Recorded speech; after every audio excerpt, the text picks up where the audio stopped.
Salam kultivasi. Kali ini kita akan membawa alur cerita. Kita langsung saja menuju ke videonya. Oke, para kultivator dunia modern, selamat datang kembali di Counter Story. Terima kasih sudah subscribe channel ini. Bagi yang belum, silahkan di subscribe agar mendapatkan notifikasi saat Mimin upload video terbaru. Seperti biasa, sebelum lanjut siapkan kopi duduk yang manis. Pasang headset kalian, lalu enjoy. Pada part sebelumnya, Lee Susiong dan komplotannya mendapatkan sambutan tembakan sniper dari Kapten Lee. Beberapa kawanan Lee Susiong menjadi korban di tempat itu. Hingga beberapa saat kemudian, Jiang Xiaoyong dan Cheng Chong telah tiba di tempat itu mengendarai bus. Mereka kemudian segera turun dari bus. Jiang Xiaoyong melihat beberapa orang telah terkapar. Melihat itu, Jiang Xiaoyong berkata bahwa senjata yang ditinggalkan untuk Kapten Lee ternyata sangat berguna. Melihat Cheng Chong memandangi mayat sambil mengeluarkan liurnya, Jiang Xiaoyong tahu bahwa Cheng Chong sedang lapar dan segera memerintahkan Cheng Chong untuk makan. Kemudian, ia berkata, "Segeralah makan dan temui aku di Gedung 8 dalam kompleks." Sambil berjalan melewati beberapa mayat di sana, Jiang Xiaoyong berkata, "Sialan, si Li Hongli itu membunuh banyak orang." Dari atas jendela gedung, Xin Xuan melihat Jiang Xiaoyong. Ia berteriak memanggilnya. "Kali ini benar-benar kakak Xiaoyong," teriaknya dengan bersorak gembira. Semua orang yang selamat di gedung itu telah berkumpul dan kembali bertemu Jiang Xiaoyong. Jiang Xiaoyong bertanya pada Kapten Lee, "Apa kau mengusir orang-orang ini?" Kapten Lee menjawab bahwa itu semua berkat senjata yang kau tinggalkan bersama kami. Sebelum pensiun, aku adalah seorang penembak jitu dengan sniper. Dalam perbincangan itu, tiba-tiba mereka mendengar rauman dari arah luar, membuat mereka semua terkejut, selain Jiang Xiaoyong. Di sini terlihat Cheng Chong yang telah makan, mulai berjalan ke arah mereka. Melihat itu, Kapten Lee segera menyiapkan senjata seraya berkata, "Hati-hati, ada zombie." Namun dengan santai, Jiang Xiaoyong menyuruh mereka untuk tidak khawatir sambil mengatakan bahwa ia adalah salah satu dari kita. Setelah menurunkan senjatanya, Kapten Lee mengulang ucapan Jiang Xiaoyong. "Salah satu dari kita?" Jiang Xiaoyong kembali menunjuk mayat yang telah tertembak mati, mengarahkan Cheng Chong untuk memakannya. Melihat itu, Kapten Lee penasaran akan apa yang terjadi dan menanyakan apa Jiang Xiaoyong dapat berbicara dengan zombie. "Sulit untuk menjelaskannya sekarang, ayo ke bus, aku akan menjelaskannya dalam perjalanan," ucap Jiang Xiaoyong, mengajak mereka semua pergi menggunakan bus. Sambil menoleh ke arah Cheng Chong, Jiang Xiaoyong berkata, "Jika sudah selesai, cepat kembali ke bus." Sambil makan, Cheng Chong menaikkan jarinya sebagai tanda setuju. Setelah makan, Cheng Chong segera menggunakan maskernya untuk menutupi mulutnya. Dari dalam bus, Xin Xuan melihat hal itu. Cheng Chong memakai maskernya. Ia berkata, "Wah, bahkan ia bisa memasang moncongnya sendiri." "Moncong, hati-hati jika dia mendengar itu, dia mungkin akan meninjumu," ucap Jiang Xiaoyong memperingati Xin Xuan. Xin Xuan berkata, "Tapi dia cukup keren." Pada saat Cheng Chong naik ke dalam bus, bus bergoyang membuat yang lainnya terkejut karena bus bergoyang. Cheng Chong kemudian menyerahkan kunci maskernya pada Jiang Xiaoyong sambil berbicara, "Kunci."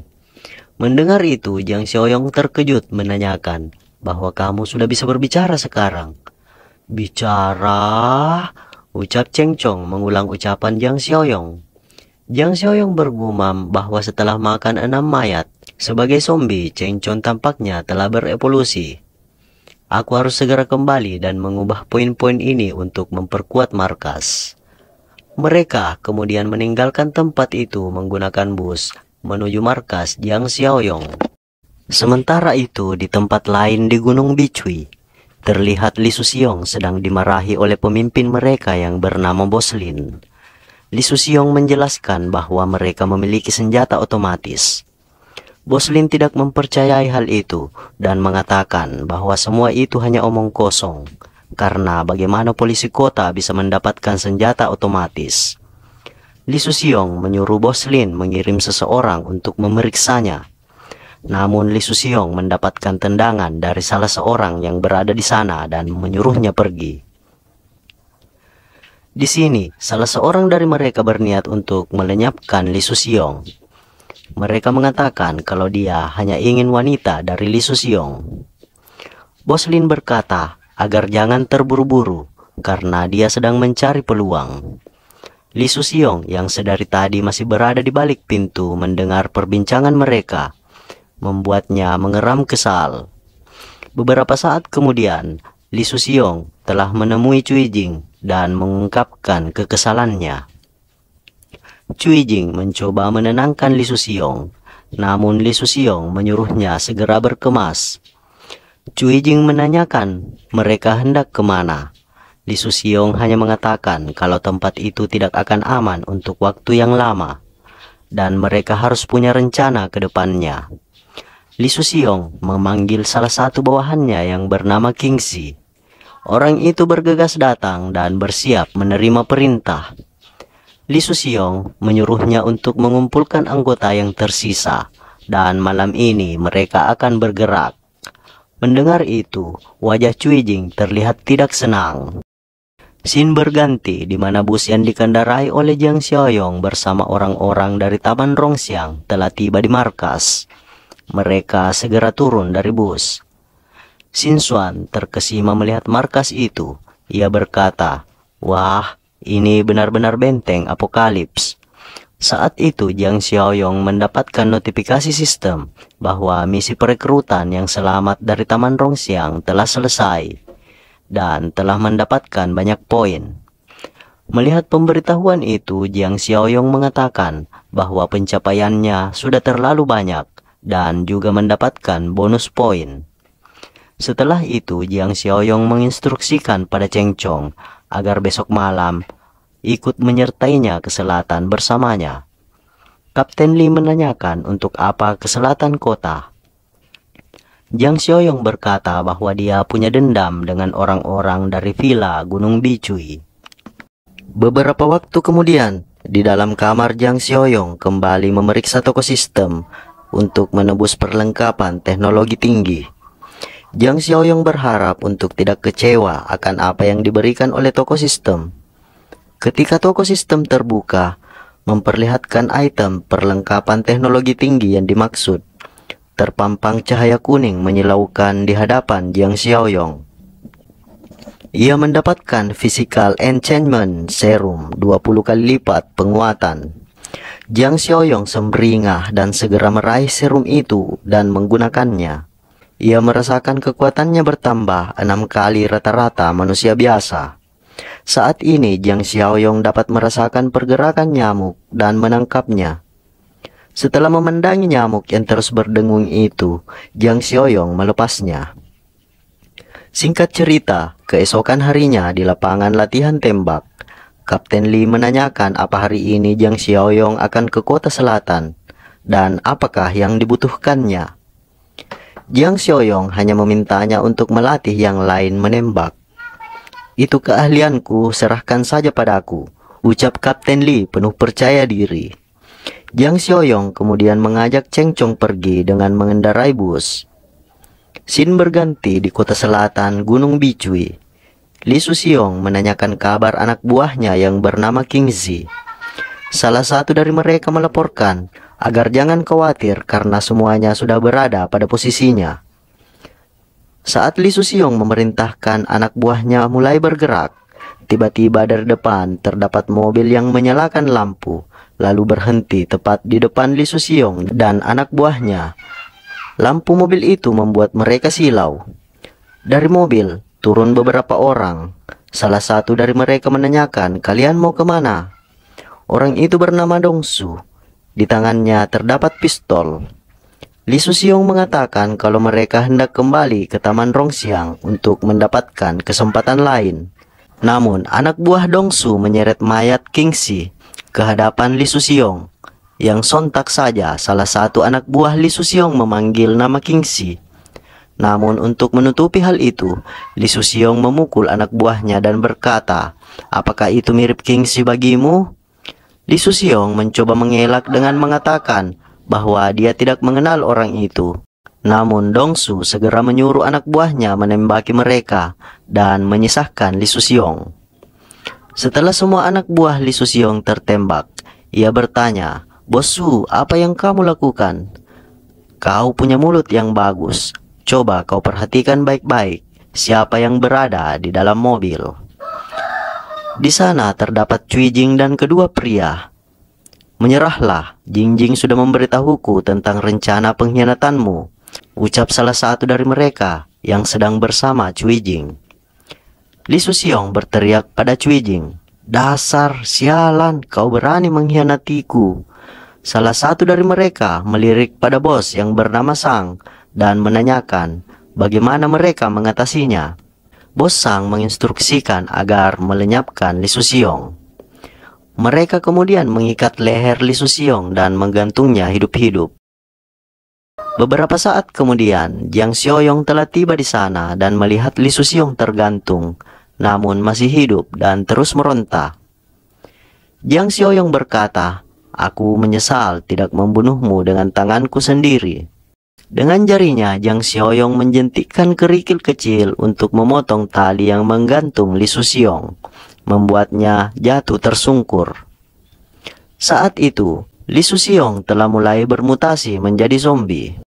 Jiang Xiaoyong kemudian mengangkat kepala Li Susiong sambil mengatakan, "Mengingat seberapa tragis akhir hidupmu, aku akan membantumu membalas dendam." Sementara itu, di dalam gedung, Cui Jing telah diikat di atas ranjang. Cui Jing berteriak, "Lepaskan aku. Aku sudah berkontribusi besar. Dan begini cara kalian memperlakukanku? Cepat, lepaskan aku." Di sana, Bos Sang mendekati Cui Jing dan berkata, "Hadiah ini tidak terlalu buruk, bukan? Aku datang." Sementara Bos Sang mulai menjamah Cui Jing, seorang lainnya mendengar sesuatu dan mendekati jendela untuk melihat. Orang itu melihat keluar jendela, terkejut melihat orang-orangnya telah mati. Namun belum sempat berkata apa-apa, pintu telah digedor dari luar, dan Jiang Xiaoyong melesat masuk melalui jendela. Dengan gerakan yang sangat cepat, Jiang Xiaoyong menggunakan pisaunya untuk membunuh kedua orang itu dalam sekejap, dan menyisakan Cui Jing yang masih terikat di atas ranjang. Terkejut melihat kehadiran Jiang Xiaoyong di sana, Cui Jing mengatakan, "Jiang Xiaoyong, bagaimana mungkin? Apa yang kamu lakukan di sini?" Jiang Xiaoyong tertawa sambil mengatakan, "Menyenangkan bukan? Aku bertanya-tanya apa yang akan dipikirkan Sampa Li Susiong jika melihatmu seperti ini." Jiang Xiaoyong mendekati pintu dan membukanya. Setelah pintu terbuka, Cui Jing segera melihat Li Susiong yang sudah bermutasi menjadi zombie.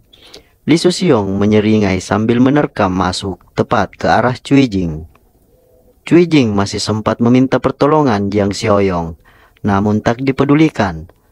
Jiang Xiaoyong keluar dari kamar itu dan kembali menguncinya. Di halaman gedung di mana banyak mayat dari komplotan preman itu, Jiang Xiaoyong menyuruh Cheng Chong menyingkirkan mereka dan memakannya.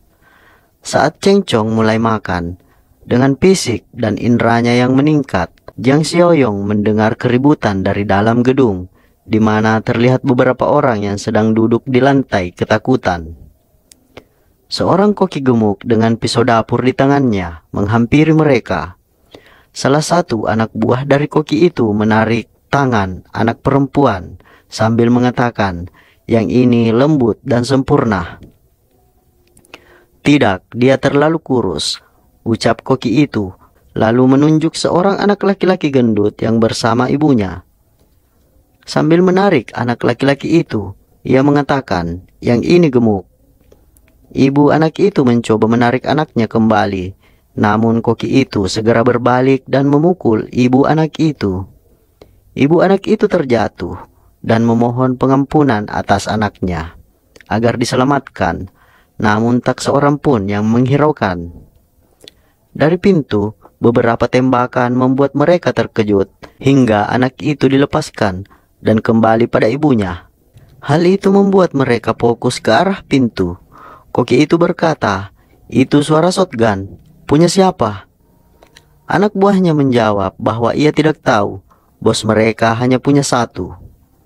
Anak itu kembali berpelukan pada ibunya, sementara mereka fokus ke arah pintu yang mulai terbuka. Koki itu menyuruh salah satu anak buahnya memeriksa. Namun, ketika mendekat, sebuah tangan menyergapnya dan menarik orang itu keluar. "Itu zombie, tembak, tembak sekarang," ucap mereka dengan panik. Di balik tembok dan jendela yang sudah rusak, Cheng Chong terlihat berlari sambil ditembaki oleh mereka. Namun tak satu pun peluru yang mengenainya. Kemudian pada saat mereka mulai kehabisan peluru, Cheng Chong melesat masuk melalui jendela, tepat ke arah Koki gendut dan memelintir kepalanya. Lalu berlanjut membantai satu persatu dari komplotan itu dengan cepat. Melihat kejadian itu, salah seorang wanita di sana mengatakan, "Dia tidak membunuh kita."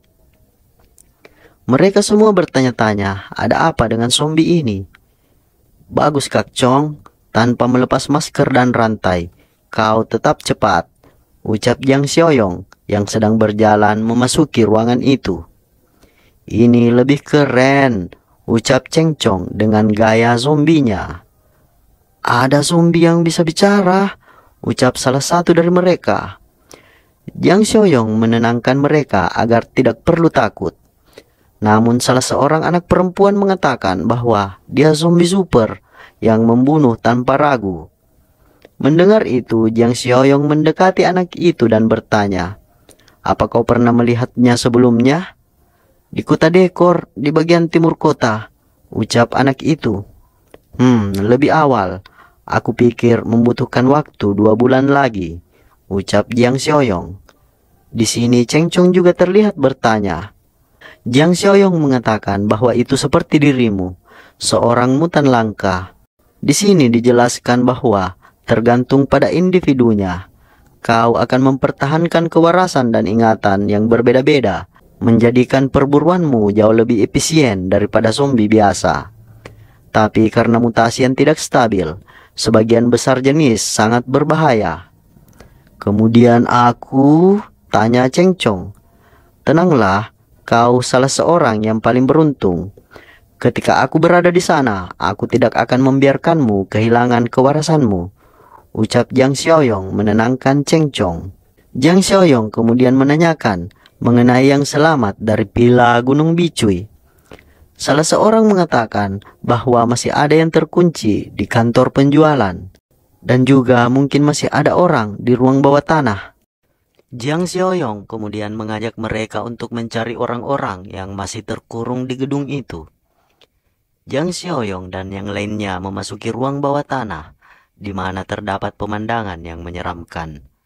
Di sana terdapat beberapa tubuh manusia yang telah terpotong-potong. Melihat pemandangan yang mengerikan itu, Jiang Xiaoyong mengatakan, mereka menangkap orang-orang yang selamat tiap hari dan membantai mereka. Apakah ini sebabnya tidak ada tempat berkumpul lain di kota ini?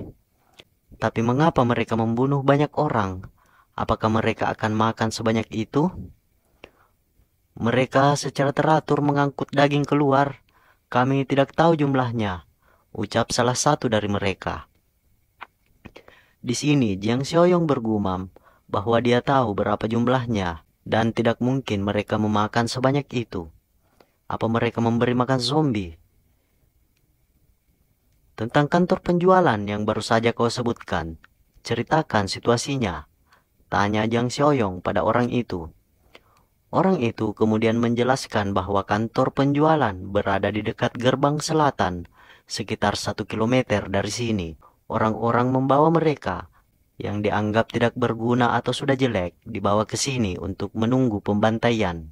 Setelah mengetahui informasi itu, Jiang Xiaoyong mendapatkan misi dari sistem, yaitu Super Utopia, yang bertujuan memperluas komunitas.